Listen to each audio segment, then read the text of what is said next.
Kolay değil. Bey Hatun olacak. Doğru dersin. Tuğtekin gibi bir yiğitle aynı yastıkta kocamak kolay iş değildir. Doğru dersin beyim. Aynı heyecanı ben de gönlümde hissederim.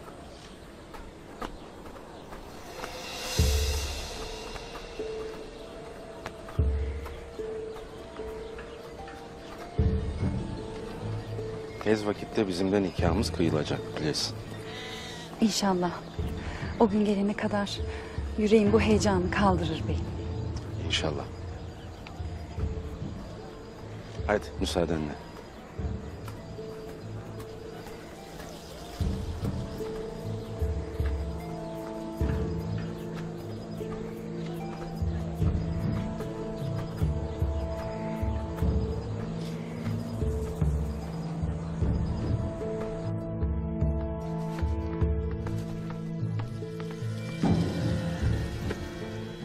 Aniden girdi beyim. Engel olamadım.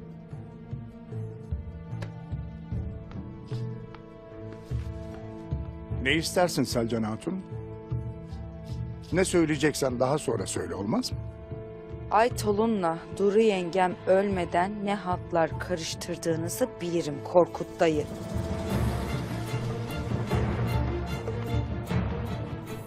Ne söylersin sen? Sakın bana yiğitlik taslamaya kalkma. Yalnızca bildiklerimi dinle.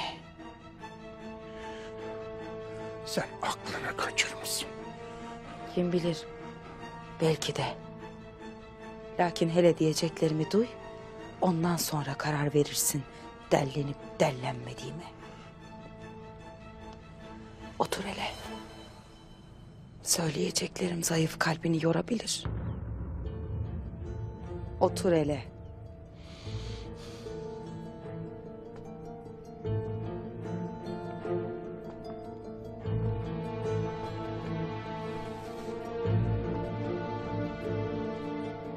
Merak etmeyesin. Söyleyeceklerim senle ben arasında kalacak. Kimse bilmeyecek. Lakin duyduklarından sonra ne edeceğini sen bileceksin.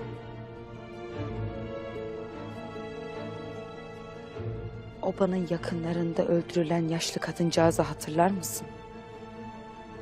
O kadını Aytolun öldürdü Korkut dayı. Nedendir bilir misin? Kadın Aytolun'la ilgili bildiklerini bana anlatmak için benden anamın en değerli kolyesini aldı. Sonra da bana Aytolun'un Duru yengem ölmeden senin oynaşın olduğunu anlattı. Dahasını da anlatacaktı. Lakin daha çok altın istedi. İstediklerini vermek için çadıra gittim. Döndüğümde kadın ölmüştü. Kadını Aytolun öldürdü. Neden bilir misin Korkut dayı? Kadının bana söyleyecekleri neydi bilir misin? Ben artık bilirim. Aytolun, Otağın hatunu olmak için Duru yengemi öldürdü. Defol buradan. Sana defol dedim. Kolyem senin otağındadır. Aytolun saklar onu. Konuşursam suçu üstüme atabilmek için. Lanet olsun sana uğursuz kadın.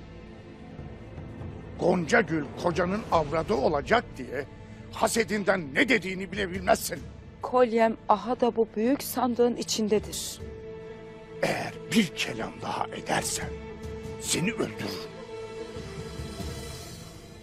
Eğer sen bu meseleyi halletmezsen benim gözümde bundan gayrı Duru yengemin öteki katilisindir Korkut dayı. Bilmiş ol.